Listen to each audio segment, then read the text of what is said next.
I think I think we are in the midst of one of the most exciting weeks. So what excites me is when you find a market and you have to dig deep to try and understand what's going on in the market and what are the components of making this market move. It's extraordinary. I mean, I think this week was one of the most extraordinary weeks I've seen in the longest time. So let's just talk about what we have, right? Look, we've been on a bit of a tear. The bulls have been in control of this market for months and months and more than a year and change right now. Obviously, 2024 has been an incredible year. We've talked about it every week for the last 6 to 10 weeks, as long as we've been together, right? Great first quarter, rough April, great May, June, July. Extraordinary. Earnings have been reasonable. Economic data has been forever evolving and has been basically the wild card in our lives, right? We know that politics plays a very minimal role in the market, so it's all been about economic data, right? Inflation, interest rates, how many cuts? Are we cutting? Are we raising? What's happening with the labor markets? What is happening with the economic data? The GDP, gross national domestic product, the PPI, the CPE, the consumer personal expenditure. How is the consumer faring in this economy? We went from 7 cuts to 3 cuts to 2 cuts to 1 cut to no cuts to maybe a raise. Now we're back into the cuts, right? All based on the Federal Reserve, which is basically the cornerstone, and it is the enforcement arm of the economic infrastructure here in the United States, right? The Federal Reserve controls what markets do. They have tools that can affect the quantitative easing or tightening, right? Raising interest rates, lowering interest rates. All that stuff that really affects the market, sometimes way more importantly than earnings and guidance, more importantly than anything else, right? The economic data, especially in a raising or a lowering interest rate environment. So I say all this to say we are here now in the last third week, fourth week, I don't know, third week, fourth week. It's the fourth week. I think July has 5 weeks this month. Yeah. Of one of the most extraordinary weeks. As I said, I described we've been on a bullish tear for the longest time. And when that happens, everyone is trying to figure out, well, this can't go on forever. That stock can't go up any higher. This market can't keep going up, hitting a record high in the Dow and the S&P. Dow 41,000, S&P 5,600, maybe 6,000. NASDAQ trading at almost 21,000. The Russell trading at record highs. Day after day, week after week, month after month, the market is trading and closing at record highs. The Magnificent Seven, the tech sector trading at record highs. Now, one must ask themselves the question, when you're in the midst of this kind of a wild market, does the economy and the state of the world support a market that is as high as this? And when I say that, and then people say, well, it's already priced in. I don't know what that means, that it's priced in, right? All I know is that right now there's $12 trillion on the sidelines yet to be put into the market. There are people who are not convinced and don't have confidence that the market is stable. And they are in the sidelines waiting to jump on board. There are companies that are trading up 10x from the beginning of this year. We've got companies, the banks, the earnings are spectacular. You've got a tech sector and an AI revolution that is unmatched in history. The only thing you could compare it to would be the wild internet up to 1995 and 2000. Yet the smarter people in the world are claiming this is not a bubble. This is not a 1999 moment where all of this enthusiasm is just going to disappear.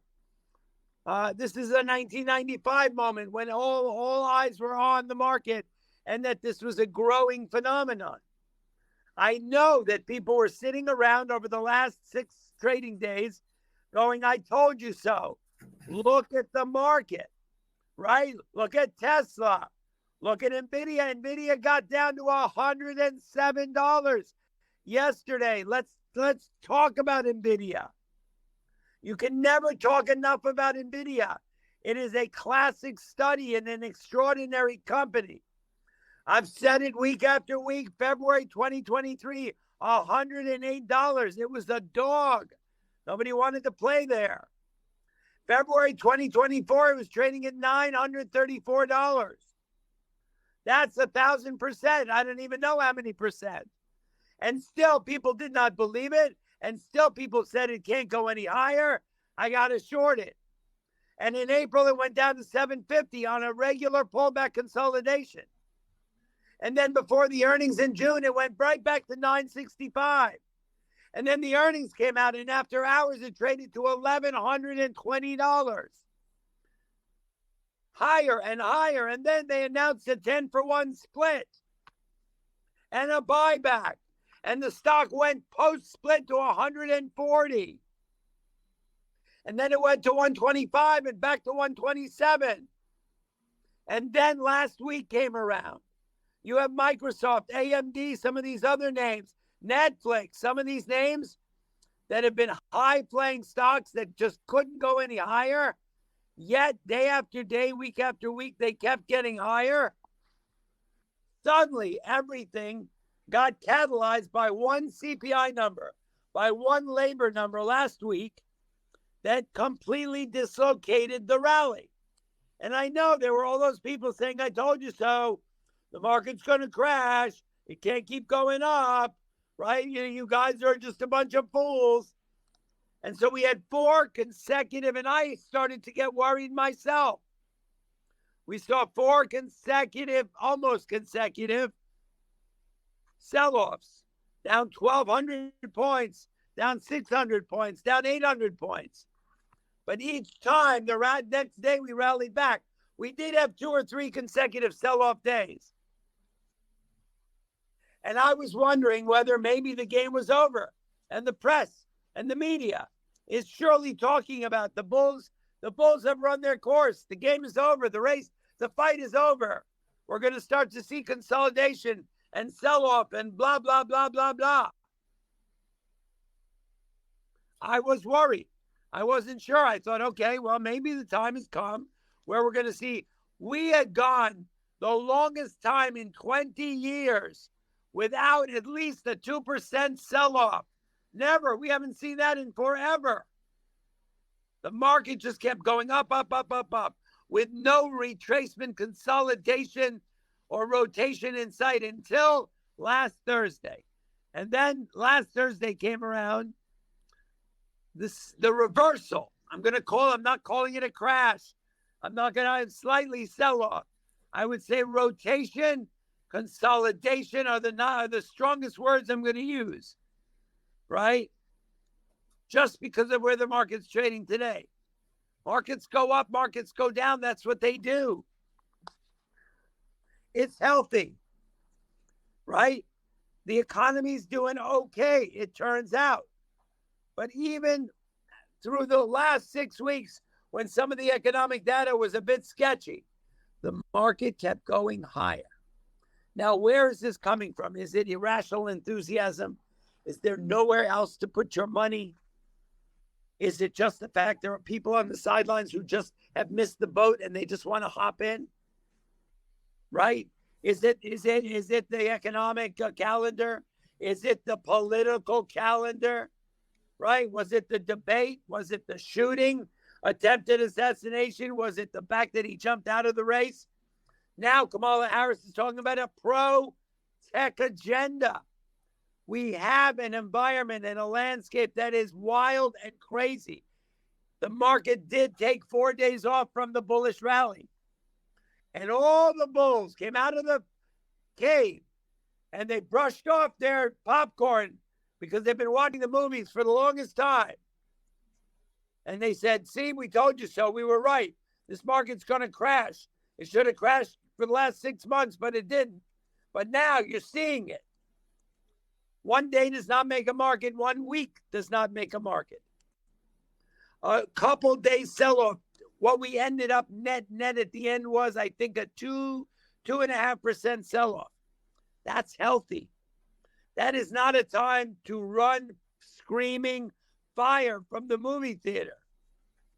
That is a time to look for opportunity, to get out your pen and paper, to write down the symbols of stocks and companies that you liked when the market was up and that you like even more when the market is down.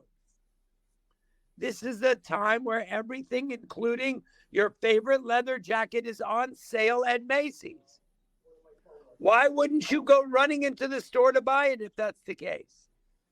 Right? But instantly, the press was talking about the yield curve and the death cross. Okay? At the end of the day, this was nothing more than an opportunity. And now we are here on Friday. The PCE number came in and it was killer.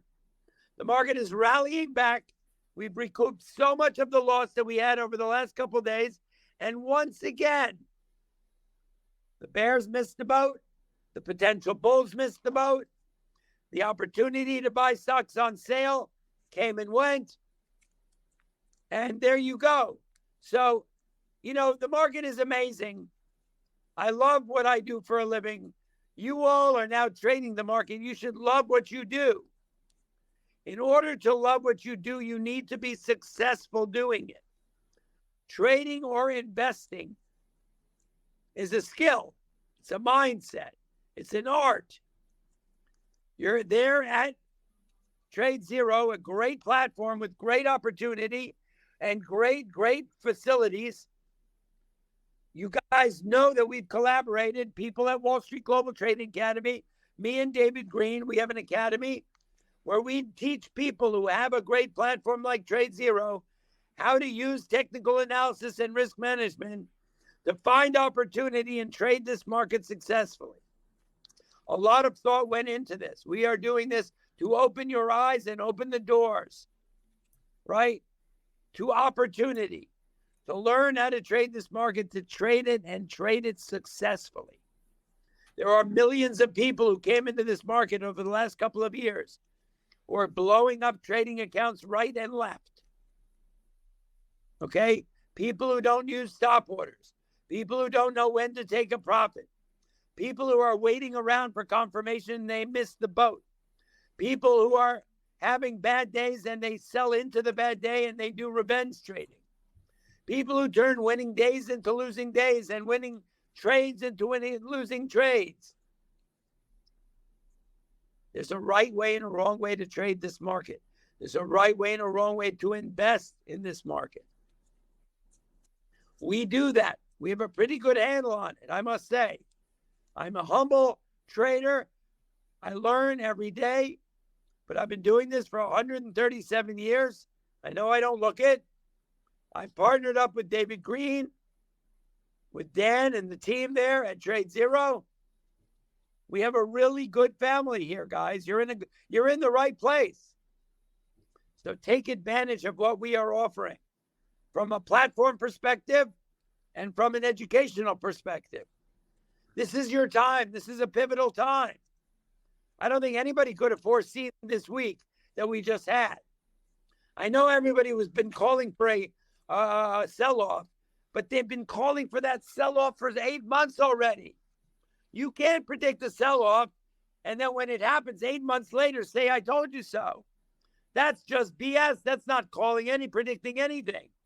Of course, eventually, there's going to be a consolidation and a sell-off. There may even be a crash, although I think the market's too big to fail. But you can't call that being right. I don't need to be right or wrong. I'm not here to predict what the market's going to do. I'm here to try to open your eyes and your ears to technical analysis, risk management, trading and investing in a diversified, effective, smart way, taking advantage of the amazing platform at TradeZero. There is a way to scalp and trade this market successfully and make a couple shekels along the way. This week has taught us so much about the necessity of having a stop order on every trade. Because what's happening in the market these days is when they want to get there, when they want to buy them, they will buy them in your face and trade them up $50. But likewise, when they want to sell them, you better watch out. Okay? because they're just going to sell them until they get to the point where they have no more. And I don't want you all to be on the wrong side of that trade. So I reiterate on a daily basis and to you guys on a weekly basis that the trade management, order management, stop orders are such a necessity in this market. Take a profit when you can, not when you have to. We'd be willing to risk 50 to make 200, but not be willing to risk 200 to make 50. When you're having a bad day, turn the machines off. You don't have to trade. And if you do that and you are disciplined and you are consistent, you can turn a unsuccessful day trader into a successful one with very simple means. So, and also learning what's going on in the game. So anyway, we are now at the end of this week. We have one more week left in July. I'm hoping that today it marks with the positive PCE and the reversal of the market into the positive green territory. I'm hoping this shows us that we're done with the sort of the super aggressive sell side that we saw for the last few days, that maybe the market is stabilizing, but I don't know. We may see it. It'll depend on the economic data. It will depend on the Fed meeting in the next week or the week after. Probably next week, right? So keep an eye on that. Keep an eye on your trading. Keep an eye on your portfolio. Keep an eye on your stop orders. And keep an eye on the market and know that this market goes down and it goes up in a massively volatile way. So don't get caught on the wrong side of it. Thanks for that, Peter. We have a question from Leo. Could you please give a sense of how big the stock market, capital market is? How big is it? Well, I know for a fact that we trade almost 4,000 stocks here on the stock exchange. I would imagine the capital markets at the NYSE is more than $1 trillion, but I don't know the number, Leo, to an exact amount. But look, we have a very robust IPO market happening. We've got thousands of ETFs that are coming out on a daily basis, right? So that's a market that's growing, and that's very interesting trading as well for you all, right? Check out some sector-based ETFs. That's an exciting way to trade. Maybe we can talk about that one day. So there's opportunity out there. The market is big, and it's exciting. But no matter how big the market is, the rules don't change. That's the wonderful thing about trading and investing in the market. It is an art that you start small and you can scale it up. Start with one share. Don't spend a lot of time paper trading. You can start with trading with one share, 10 shares, and then scale it up to 100 shares, right? And sit around and work with like-minded people, right? It's good to have a little team around you. Have a trading buddy. That's super important, right? I always joke about it. If you could hire someone to stand next to you with a 2x4 who smacks you in the back of the head every time you make a mistake and don't have a stop order or don't take a profit when you should, you'd probably be a successful trader. Ben says, apparently there is more money just in derivatives than is supposed to exist. Yeah, you know what? That's probably a fact, but I don't know. Knowing that number doesn't put money in my pocket. I'm a firm believer in trying to learn things and get information that is going to benefit me and benefit my team and is going to put money in my pocket. That's what we should be focused on. So what should we keep an eye for? Is there any event coming up next week that affects the markets, or should we just focus on the politics? Who's shaping the market, the economic data or the politics? Yeah, it's a good question. You know, look, I think we've seen for sure that politics is not playing a role at all, right? If politics was going to shape the market, we would have seen a reaction with the debate because of the bad showing by Mr. Biden. We would have seen it by the attempted assassination of Mr. Trump, and we surely would have seen it by Mr. Biden dropping out of the race. We've not seen an aggressive, by any means, reaction to the market by any of these actions, right? And now that you've got the switcheroo with Kamala, and Kamala is now backing the boat up to the crypto trade. Well, look, you're obviously, if Mr. Trump wins, you're going to see things like the electric car industry, the energy industry is going to take a little bit of a hit. Any stocks related to climate change and whatnot, obviously things related to regulation are going to take a hit as well. And so that's something to watch. If Kamala comes in, then we will, she's talking a lot of pro-tech, and we will see the more of the Democratic stance with a little more policy going on. And, I don't know beyond that what the story is. But I think we read the writing on the wall, and you read the market, watch how the market reacts to these things. Because one of the things that I've noticed in this market lately, which I find fascinating, is that the market is almost too big to fail, right? That whatever we saw happen over the last couple of weeks, in the most of volatile times, we saw no reaction by anything going on politically. So I think that's got minimal effect on the market. So what do you think of the shifting to small caps? Which sector we should be looking? I would be looking at the Russell small cap and mid cap, right? I would look at the tech sector within the Russell. Those are available out there. I would look at a lot of the AI names. I'm not an advisor, but those things seem to be the ones that have a lot of interest in them. Healthcare, for sure. It's always one of the outperformers of all time. And I would say that's really where you're going to go look right now. But I'm a more broad-based person. I look at the overall market. My business, I trade the SPY. I'm a buyer and seller of the spiders on a daily basis. And that's where my excitement lies. So what's the overview of the spider? You know what? I can't really give you an overview. The spider has been on a tear. I believe you're going to see a 6 in front of it before long, and probably a 10 within a couple of years. The S&P 500 does have a broad-based exposure, but we've seen the S&P 500 is one of the great instruments of all time. The exposure is huge. The stock just seems to be unpenetrable by anything negative. Look, we did see a couple of days. When the tides turn, you're going to see it in the SPY. But on the contra side to that, when the tides turn on the positive side, you're going to see that in the SPY.